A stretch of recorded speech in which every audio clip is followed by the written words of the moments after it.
worked not just for me but also for Ben. BPO experience, walang work from home experience, nagka-client siya, and he's now actually doing data analytics. Adi, never nag-work ever. And nung nag-coaching kami, ang una talaga namin kailangang i-resolve is yung communication skills niya. She is now an SEO specialist. Abet, BPO, gustong umuwi sa probinsya para makasama ang pamilya. He's been with this client for over 2 years now. Von had so much doubts to a point na bumalik siya sa pag-apply sa corpo, pero nung naramdaman niya yung pagod, bumalik siya sa biggest why niya, in-apply niya yung mga pinag-aaralan namin, and she now has a client.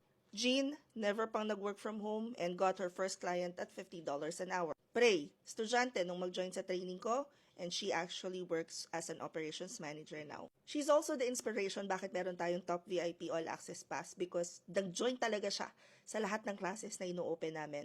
Si Mara is a business owner, walang experience ever. Understand the hesitation. However, I want you to also consider the fact na sa dami ng iniikutan mong platforms, hindi ka nakakahanap ng client.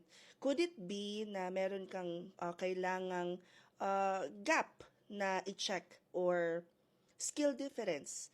Or i-check mo, paano mo pine-present yung sarili mo sa mga clients? Because if other people can do it, you can do it too. I hope this provides a little more clarity kung medyo demotivated ka na, naiintindihan ko din. Because again, freelancing is not for everyone. This is only for those who are ready. And sabi nga nila sa, ang ingay ng asawa ko, nagla-live. Sabi nga nila sa sales, and I also apply this sa aking freelancing business, is that sa sales, ang sabi nila, it's a combination of perfect timing and right motivation. So kung medyo nagdilino na yung motivation mo, medyo, pahinga muna, tapos laban ulit. Comment any questions you guys have about working from home.